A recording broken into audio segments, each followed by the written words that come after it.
Um, we're now going to move to a part of the program where we're actually going to talk to Cameron historians, actually. And we're going to have Gloria Pillar, Cameron High School class of 1965, who's a retired associate professor of English at Michigan State University and author of Who We Are, Cameron High School Alumni, classes 1957 to 71, Nashville's last generation of segregated education.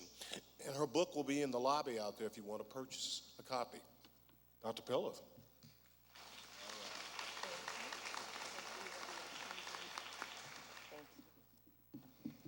First, I want to actually thank Vanderbilt University and Nashville Public Library, certainly Dr. Churchwell, who's done so much to bring this program to you.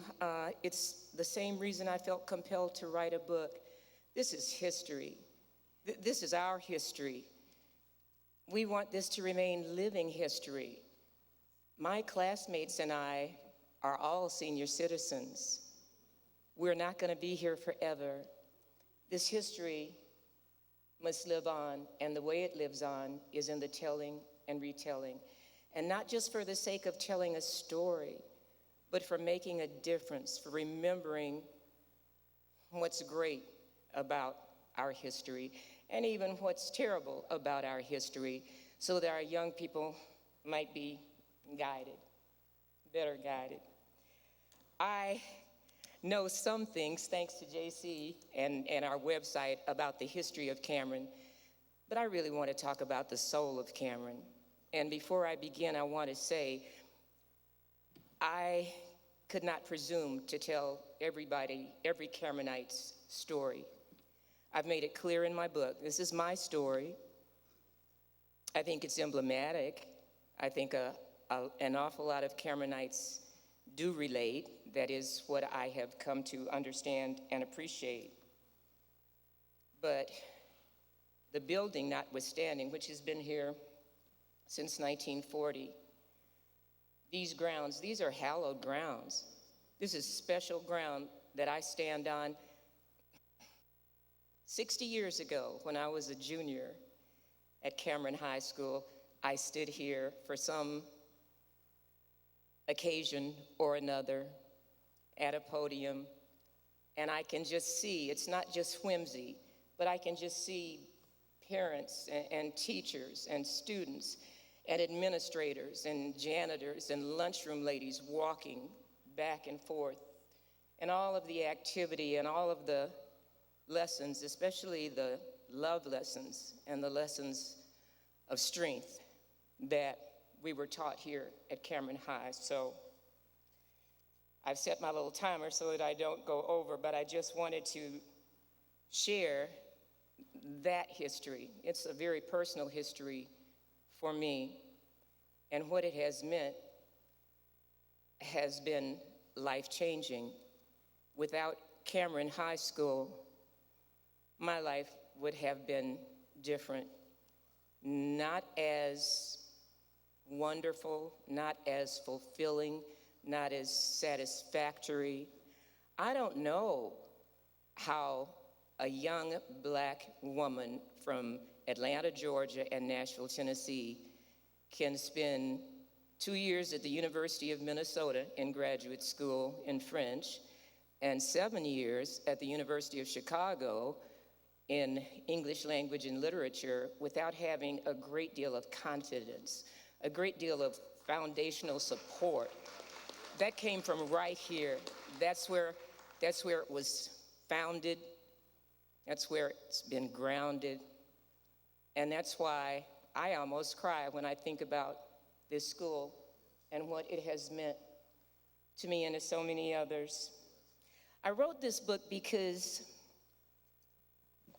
who we are. This is who we are. I wanted to talk about who we are.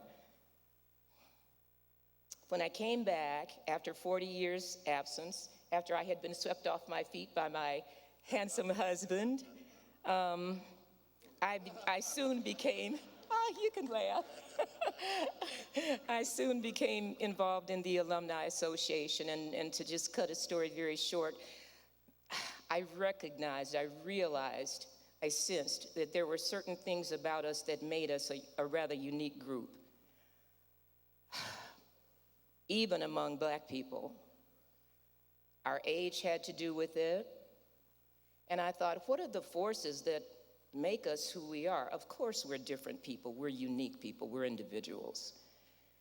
But among the forces that factored most prominently, as far as I could see, were the city of Nashville, because Nashville is different from other southern cities in a number of ways, not least of which the fact that we have Tennessee State University, Meharry Medical College, Fisk University, places where young black kids could look and say, "Oh, wow, those are older students. They attend that school. Maybe I could."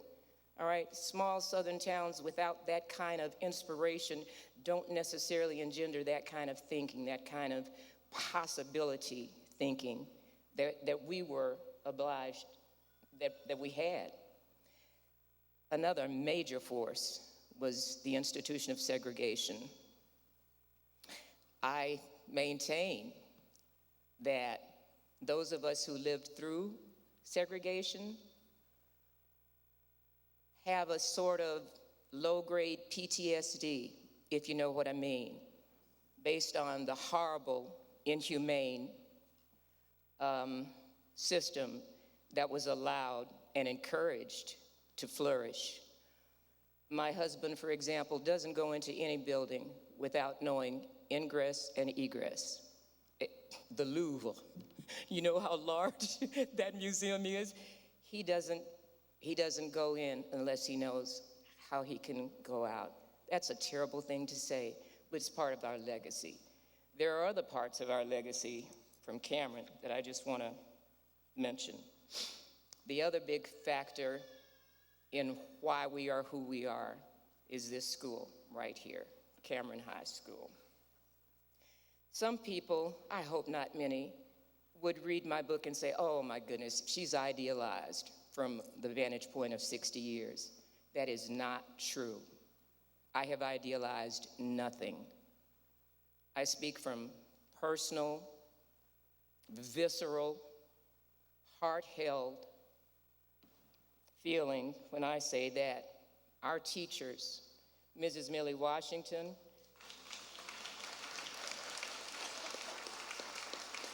we will never know everything she did for students. She made me a state typing champ.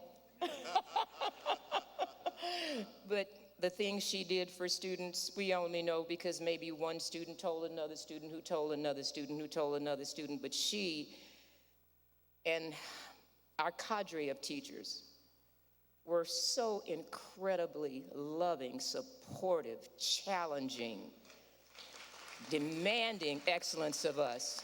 I'm reminded of Michelle Obama's words, "They go low, we go high." Well, the city and the public school system went low, real low.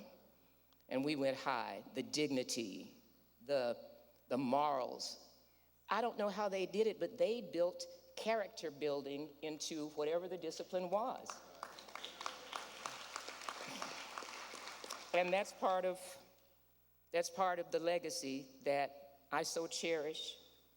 They instilled a love of learning in us. We had such deep support that we were able to feel like, well, the world may not be our oyster, but we can try, we can take a crack at it. We've got confidence. We're going to do as much as we can do. I know that's what this school did for me. And the love, I can't say enough about just the pure love. So as my time runs out, I just want to share that, yes, friends from other states have said, "Oh, we have an O.R. Jackson at my high school," or yes, there's a Mrs. Washington, a Mr. Leonard Morton was our band leader. Yeah, this school, it's emblematic, it's prototypical of so many Southern segregated schools of that era. I know that, but I gotta tell you, Cameron.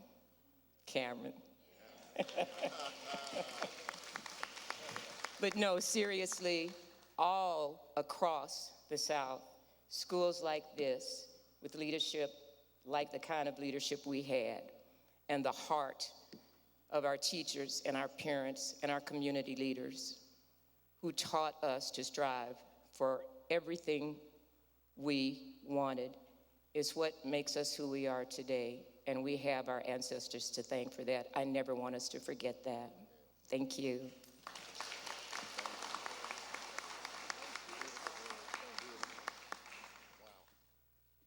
Boy, that's phenomenal. Stories are really, very rich. It's hard to follow that, but